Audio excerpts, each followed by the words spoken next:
Pernahkah di satu malam yang sunyi, saat layar ponsel masih menyala dan hati terasa kosong, tiba-tiba muncul dorongan kuat yang sulit dijelaskan, nafsu yang datang tanpa diundang, mengguncang iman dan membuat kita bertanya dalam hati, mengapa aku selemah ini?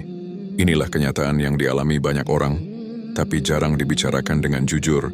Assalamualaikum warahmatullahi wabarakatuh. Segala puji bagi Allah yang Maha Pengasih lagi Maha Penyayang, yang tidak pernah menutup pintu taubat bagi hambanya, meski dosa itu berulang, meski nafsu itu kembali datang. Salawat dan salam semoga tercurah kepada Nabi Muhammad SAW. Sosok yang mengajarkan bahwa manusia bukanlah malaikat, tetapi hamba yang terus belajar menundukkan diri. Video ini bukan untuk menghakimi, bukan untuk merasa paling suci, melainkan untuk menemani siapapun yang sedang berjuang melawan nafsu birahi, karena perjuangan ini nyata, berat, dan seringkali dilakukan sendirian. Sebelum kita melangkah lebih jauh, jika Anda merasa video seperti ini menenangkan hati, meneguhkan iman, dan membantu Anda tetap berada di jalan yang diridai Allah, silakan subscribe channel ini, dan bagikan kepada orang-orang yang Anda sayangi, karena bisa jadi di luar sana, ada hati yang sedang berperang hebat dengan nafsunya dan membutuhkan pengingat yang lembut. Nafsu birahi bukanlah musuh yang harus dibunuh, karena ia adalah bagian dari fitrah manusia. Allah sendiri yang menciptakannya, tetapi ia menjadi ujian ketika tidak dikendalikan, ketika ia mengambil alih kendali hati, pikiran dan arah hidup kita. Islam tidak memerintahkan kita untuk membenci nafsu, tetapi mengajarkan bagaimana menempatkannya pada jalan yang benar, pada waktu yang halal, dan dengan cara yang diridai. Banyak orang jatuh bukan karena tidak tahu bahwa perbuatan itu salah, tetapi karena mereka lelah melawan, merasa sendiri, merasa gagal berkali-kali, lalu menyerah diam-diam. Padahal, mengendalikan nafsu bukan soal menang sekali lalu selesai, melainkan tentang jatuh, bangkit menangis berdoa, lalu mencoba lagi. Allah tidak menilai hasil semata, tetapi kesungguhan hati dalam berjuang. Ketika dorongan itu datang, seringkali ia menyamar sebagai kebutuhan mendesak, seolah-olah jika tidak dituruti, hati akan meledak, padahal sebenarnya ia hanyalah gelombang yang, jika kita diamkan, ia akan surut.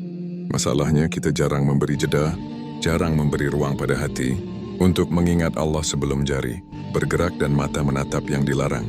Disinilah kesadaran menjadi kunci pertama, menyadari bahwa setiap dorongan tidak harus langsung dituruti, bahwa kita masih punya pilihan, bahwa kita masih punya kendali, meski terasa lemah.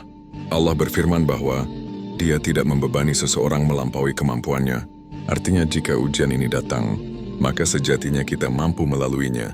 Meski dengan air mata, meski dengan doa yang terbata, nafsu birahi seringkali menguat saat hati kosong dari makna. Saat hidup hanya berputar pada rutinitas tanpa ruh. Saat ibadah terasa mekanis, dan doa hanya menjadi bacaan tanpa rasa.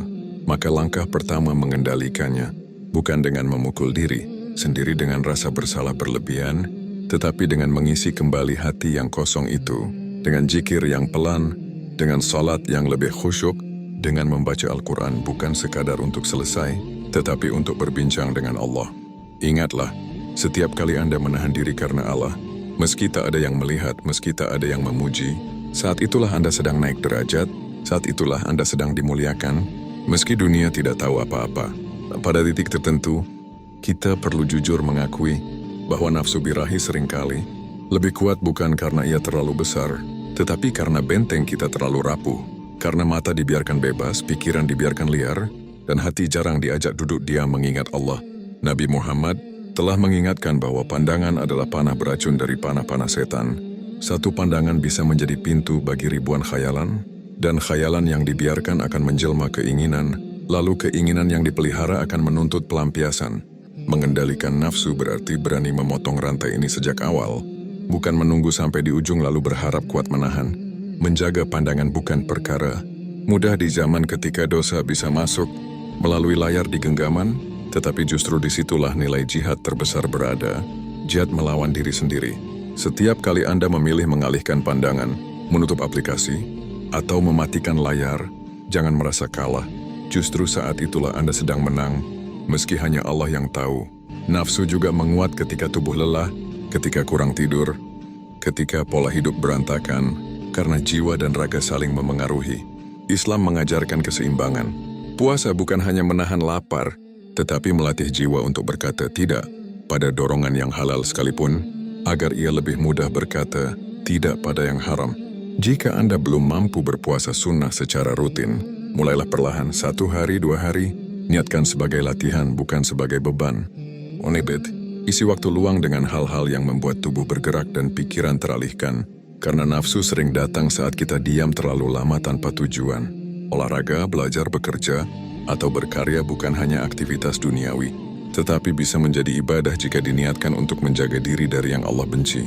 Jangan remehkan kekuatan doa, meski doa itu terdengar sederhana. Ya Allah, jagalah aku dari diriku sendiri.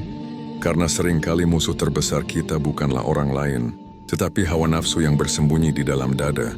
Ketika gagal, jangan biarkan setan menggiring Anda pada keputusasaan, karena putus asa adalah dosa yang lebih halus namun berbahaya. Taubat bukanlah hadiah bagi orang yang sempurna, tetapi pelukan bagi mereka yang terluka. Datanglah kepada Allah apa adanya, dengan hati yang kotor sekalipun, karena hanya Dia yang mampu membersihkannya. Jangan menunda taubat dengan alasan ingin berubah. Dulu karena taubat itulah awal perubahan. Ingatlah bahwa Allah Maha mengetahui pergulatan yang tidak orang lain lihat, dan setiap air mata yang jatuh, karena takut kepadanya tidak pernah sia-sia. Jika Anda merasa sendirian dalam perjuangan ini, ketahuilah bahwa banyak hamba Allah yang diam-diam berjuang di malam hari, menahan diri, berdoa dan bangkit lagi, dan mungkin doa-doa mereka lah yang membuat dunia ini masih diberi rahmat.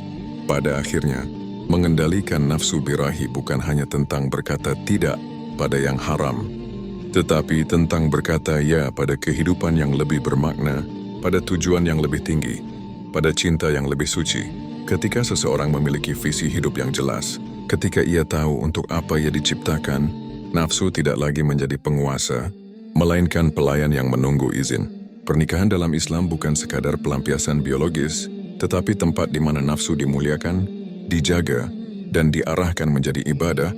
Maka bagi yang sudah mampu, niatkanlah menikah sebagai jalan menjaga diri, bukan sekadar memenuhi keinginan. Namun bagi yang belum, jangan merasa terkutuk atau tertinggal, karena setiap fase hidup memiliki ujiannya sendiri, dan kesabaran di masa ini bisa menjadi cahaya yang sangat terang di akhirat kelak. Isi hari-hari Anda dengan mendekat kepada Allah, bukan karena takut dosa semata, tetapi karena rindu pada ketenangan yang hanya Dia berikan.